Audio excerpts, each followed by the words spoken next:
السلام علیکم جی دوستو، کیسے ہیں آپ؟ سب خیریت سے ہیں؟ قیامت کی نشانیوں کے حوالے سے ہماری گفتگو جاری ہے۔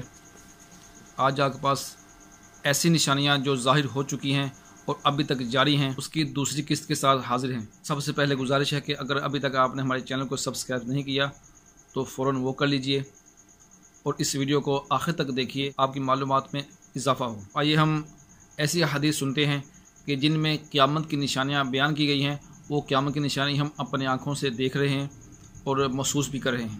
چنانچہ حضرت سیدنا ابو ہریرہ رضی اللہ تعالی عنہ سے روایت ہے، فرمایا کہ قیامت قائم نہ ہوگی جب تک زہد روایتی نہ ہو اور پرہیزگاری بناوٹی نہ ہو۔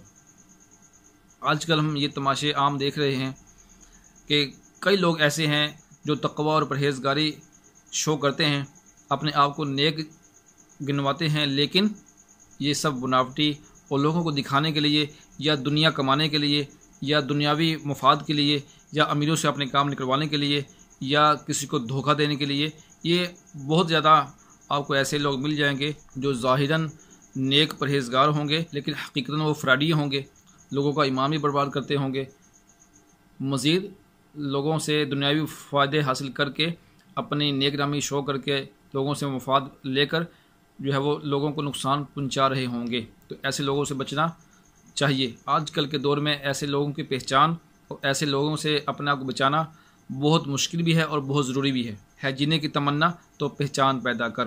ایک اور جگہ پر حضرت سیدنا ابن مسعود رضی اللہ تعالی عنہ سے روایت ہے کہ سرکار صلی اللہ تعالی علیہ وآلہ وسلم کا فرمان عالی شان ہے، فرمایا کہ قیامت کی علامات اور نشانیوں سے ہے اولاد کا غلیظ ہونا، بارش کی کثرت، شر پسندوں شرارتی لوگوں کی بھرمار۔ اس میں اولاد کے غلیظ ہونے سے مراد یہ ہے کہ اولاد والے جانتے ہیں کہ کوئی خوش قسمت ماں باپ ہوں گے جن کی اولاد والدین کے ابرو کے اشارے پر ہو، ورنہ اکثر کا حال ظاہر ہے کہ کیسے ماں باپ کے دل جلائے جاتے ہیں، ماں باپ کی گستاخی کی جاتی ہیں، ماں باپ پر ہاتھ اٹھائے جاتے ہیں، ماں باپ کے ساتھ بدسلوکی کی جاتی ہے، شادی کے بعد بیوی کی باتوں میں آ کر ماں باپ کو گھر سے نکال دیا جاتا ہے، اولڈ ہاؤس میں داخل کروا دیا جاتا ہے۔ تو پتہ نہیں کیا کیا ظلم و ستم آج کل ماں باپ پر ڈھائے جاتے ہیں۔ ہمارے آقا صلی اللہ تعالیٰ علیہ وسلم نے صدیوں پہلے قیامت کی نشانیوں میں یہ فرما دیا کہ ماں باپ کے ساتھ ظلم و ستم کرنا یہ قیامت کی نشانیوں میں سے ہے۔ اسی حدیث پاک میں فرمایا کہ بارش کی کثرت ہوگی۔ بعض اوقات ایسی بارشیں ہوتی ہیں جو بے موسمی ہوتی ہیں جن کی وجہ سے کھیتوں کا نقصان ہوتا ہے، کھیتوں کے کھیت برباد ہو جاتے ہیں، تو یہ قیامت کی نشانیوں میں سے ہے۔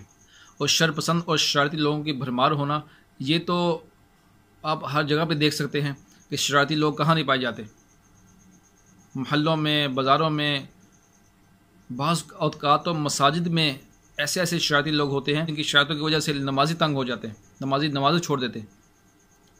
تو اللہ تعالی ہمیں ایسے شرارتی لوگوں سے محفوظ فرمائے، ایسے لوگوں کی صحبت سے بھی بچائے کہ جن کے فطرت میں شرارتیں اور شر پسندی ہے، خصوصاً ایسے لوگ جن کے اندر ایمان کی شرارتیں ہیں، جو ایسی شر پسندی پھیلاتے ہیں کہ جن کی وجہ سے ایمان برباد ہو جاتا ہے۔ یہ اسلام کے نام پر دہشت گردی پھیلانا، یہ بھی شر پسندوں اور شرارتی لوگوں کا ہی وتیرہ ہے، لہٰذا یہ قیامت کی نشانیوں میں سے ہے۔ اللہ تعالی ہمیں ایسے لوگوں کی صحبت سے اور ایسے لوگوں کے سائے سے بھی دور فرمائے۔ حضرت سیدنا ابن مسعود رضی اللہ تعالیٰ عنہ روایت کرتے ہیں کہ صلی اللہ تعالیٰ علیہ وآلہ وسلم کا فرمان عالی شان ہے، قیامت کی نشانیوں میں سے ہے کہ جھوٹے کو سچا اور سچے کو جھوٹا سمجھا جائے گا۔ ایسے کئی جھوٹے ہیں جن کے فن کے آگے لوگ اس کو سچا سمجھ لیتے ہیں اور اس کے باتوں میں آ کر، اس کے فرار میں آ کر پھنس جاتے ہیں اور اپنا نقصان کر بیٹھتے ہیں۔ تو ایسے لوگوں سے بچنا بھی ضروری ہے۔ حدیث پاک جس میں ہمارے خاندان ملوث ہیں وہ سنیے اور غور کیجیے، اگر ہم بھی اس میں شامل ہیں تو اپنے آپ کو اس کام سے بچائیے۔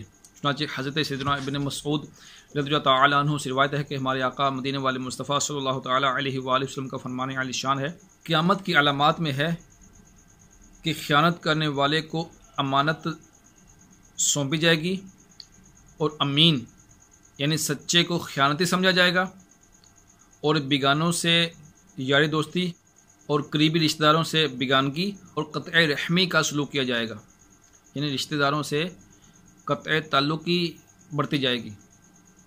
تو تو یہ بہت ہی عام ہے، خاندانوں کے خاندان بکھرے پڑے ہیں، خاندانوں کے خاندان لڑائی جھگڑے میں پڑے ہوئے ہیں، اور بعض اوقات چھوٹی سی بات ہوتی ہے، بعض اوقات معمولی سی رنجش کی وجہ سے سال ہر سال تک سگے بہن بھائی آپس میں بول چال ختم کر دیتے ہیں۔ لہٰذا یہ قیامت کی نشانیوں میں سے ہے۔ حضرت سیدنا ابن مسعود رضی اللہ تعالیٰ عنہ سے روایت ہے کہ سرکار مدینہ رحد قلب وسینہ صاحب معطر پسینہ فیض گنجینہ صلی اللہ تعالیٰ علیہ وآلہ وسلم کا فرمان علی شان ہے، قیامت کی نشانیوں میں سے ہے کہ قبیلے میں مومن کی حالت بکری کے چھوٹے اور ذلیل ترین بچے جیسی ہوگی۔ یعنی مومن سے ایماندار صوفی آدمی مراد ہے۔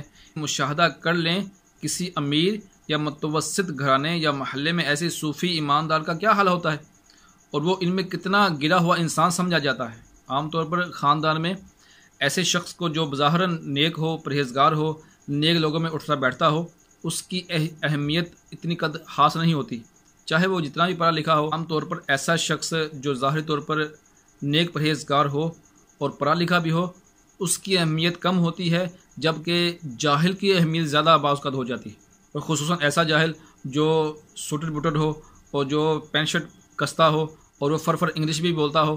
لہٰذا ایسے جاہلوں کی عزت ہمارے معاشرے میں زیادہ ہے، جبکہ علماء یا ایسے مذہبی لوگ جو بیچارے شریف ہوں، با حیا ہوں، ان کی اہمیت عام طور پر بہت ہی کم سمجھی جاتی ہے۔ یہ بھی قیامت کی نشانیوں میں سے ایک نشانی ہے۔ تو اللہ تعالی ہمیں ایسے اوصاف سے بچائے، ایسی باتوں سے بچائے کہ جو قیامت کی نشانیوں میں ظاہر ہو رہی ہیں۔ بہت بہت شکریہ، اپنا خیال رکھیے۔